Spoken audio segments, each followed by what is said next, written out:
Junta-se agora a nós, via Skype, o professor Guilherme Macedo, é diretor do Serviço de Gastroenterologia do Hospital de São João. Bom dia e bem-vindo à nossa edição da manhã. Bom dia. Nós sabemos nesta altura que a prioridade do SNS é o combate à pandemia, mas naturalmente não nos podemos esquecer de todos os outros doentes. O que lhe pergunto primeiro é que impacto é que esta pandemia está a ter no seguimento das pessoas com doenças no aparelho digestivo? Bom, o impacto está a ser muito grande, como é fácil de calcular. Nós chamamos isso os danos colaterais desta infecção. Porque para além de tudo o que foi reformular e reorganizar em termos de estrutura do serviço e de todo o hospital, é evidente que há todo um conjunto de pessoas, uma enorme massa de pessoas a quem nós prestávamos um cuidado particular, que agora vem adiado durante algumas semanas aquilo que habitualmente fazemos, seja em termos de endoscopia, seja em termos de consultas. É claro que não é por causa da pandemia que há razões, digamos, da área digestiva que motivam um atendimento prioritário, um atendimento urgente na nossa área. Mas a verdade é que tem que ser protelado durante algumas semanas algum desses atendimentos. Há muitos exames cancelados na área que representa, só se realizam aqueles que são prioritários e realmente os urgentes, é o caso dos doentes oncológicos, até porque estes exames têm um elevado risco de contágio. Pois, esse é outro dos problemas, e por isso é que comecei por abordar o problema da reestruturação dos serviços clínicos. Existem duas vertentes muito importantes, uma que tem a ver com aquilo que temos que ser capazes, os doentes, em particular da área digestiva, mas não exclusivamente da área digestiva nestes tempos, mas aquilo que somos capazes de lhes oferecer e, ao mesmo tempo, termos que ser capazes de nos reestruturar completamente em termos de serviço clínico, em termos de hospital, para garantir as melhores condições de segurança para todos, não só para os doentes, propriamente ditos, mas também para os profissionais. Os nossos procedimentos endoscópicos têm um risco grande de propagação da infecção.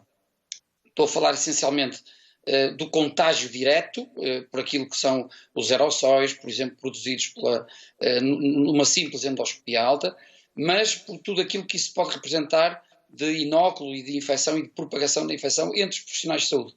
Não podemos esquecer que todos os profissionais de saúde, neste momento, são importantes neste combate. E, portanto, não podemos, de forma alguma, estar a perder combatentes para todos os efeitos. Daí que seja fundamental garantirmos as condições de segurança para todos, desde já. E isto também tem importância para o futuro. Se pensarmos que as estruturas estavam claramente deficitárias, aqui e em todo o mundo, para responder com muita rapidez e muita assertividade a este tipo de desafios, temos que compreender e aceitar que a partir de agora não haverá mais razões para que não haja completa segurança e completa previsão de que isto pode acontecer num futuro próximo. Daí que este vai ser o desafio para as infraestruturas nos próximos tempos também. E esta pandemia tem também natural impacto, já vimos que tem muitas restrições no acompanhamento, também já disse que muitos desses doentes estão a ser afetados, mas a prevenção também destas doenças também está aqui em causa por causa desta pandemia. Sim, absolutamente. É claro que numa fase como esta, em que estamos sobretudo confrontados com a rapidez da ação e a rapidez de decisão, ninguém vai ser excluído, nem ninguém vai ser, digamos, retardado no seu cuidado. Agora, é muito fácil de compreender que há necessidade de priorizar alguns dos procedimentos. E isso é fundamental para que depois, também em segurança, possamos atender da melhor maneira possível todos estes doentes. Deixe-me também perguntar-lhe se, neste caso destes doentes em específico, há conselhos específicos para eles ou são os recomendados para toda a população? Em primeiro lugar, os conselhos recomendados para toda a população. Em segundo lugar, os conselhos recomendados para toda a população. E em terceiro lugar, considerar, de facto, algumas especificidades. Aquilo que tem os doentes tem sido, sobretudo, as dúvidas em relação à manutenção de alguns medicamentos, sobretudo aquilo que nós chamamos de medicamentos que afetam a imunidade, ou pelo menos que modulam a imunidade, que modificam a imunidade. E isso é muito comum, não só nos doentes do foro do fígado, como também do intestino. Deixe-me também perguntar-lhe, até porque o Hospital de São... É evidente que este tipo de doença...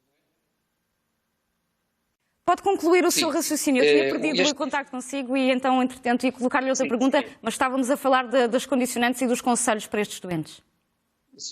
Os principais conselhos para estes doentes é, em primeiro lugar, não ficarem desesperados ou ansiosos com necessidade de modificar a medicação que estejam a fazer. Isso tem sido a pergunta mais comum nas nossas consultas.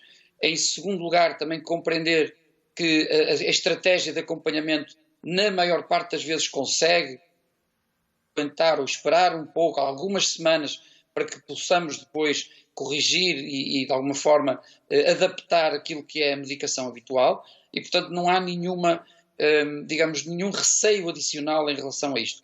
O que é muito importante é aquilo que estamos a fazer, que é aquilo que, enfim, que é designado comumente como a telemedicina, que é a possibilidade de nós contactarmos por via telefónica todos os nossos doentes. E nós fazemos mais ou menos cerca de 25 mil consultas por ano, não as suspendemos agora, estamos a continuar a contactar todos os nossos doentes, por vezes com 1 ou 2 semanas de atraso em relação àquilo que era a sua consulta habitual, mas estabelecemos um programa muito apurado e muito organizado para irmos procurar toda e qualquer pessoa que regularmente atende os nossos gabinetes de gastroenterologia.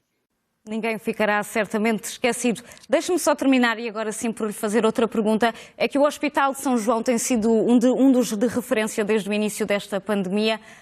Não podemos deixar de lhe perguntar como é que o hospital está a viver esta nova realidade e quais é que são as principais preocupações neste momento. Bom, o hospital posicionou-se logo no início, quando se percebeu, digamos nos finais de fevereiro, que estava a vir um maremoto para todos os efeitos. O hospital tentou rapidamente responder a todos os níveis, seja a nível organizativo, seja a nível dos serviços clínicos, tentou responder com a maior assertividade possível. Isto, claro, que causou um desafio enorme em termos de solicitações, em termos de organização interna, em termos de escalamento dos profissionais, em termos de priorização dos exames. Tudo isso tem sido um desafio diário. Também me parece que o facto de se ter respondido, não só em termos institucionais aqui no nosso hospital e no nosso serviço, isso também criou, digamos, de alguma forma, uma matriz para a qual foi possível as diferentes sociedades científicas responderem também em termos nacionais, criando recomendações muito rápidas, criando sugestões e códigos de comportamento que têm sido, de facto, fundamentais para debelar esta crise. Uma coisa que também já todos percebemos foi que este tipo de resposta, sendo fundamental, crucial e decisiva, a nosso ver, para conseguir conter e salvar muitas vidas, não vai acabar, não vai parar, digamos, num fim mais visível, quando ao fim destas semanas pararmos o estado de emergência, etc. Não, isto tem um impacto muito grande para o futuro e é muito importante que toda a estrutura sanitária, digamos assim, administrativa do país compreenda que há muitos aspectos a modificar e a corrigir para que no futuro sejamos ainda mais rápidos e mais assertivos e mais competentes. Professor Guilherme Macedo, muito obrigada pelas suas explicações na edição da manhã. Bom dia e bom trabalho.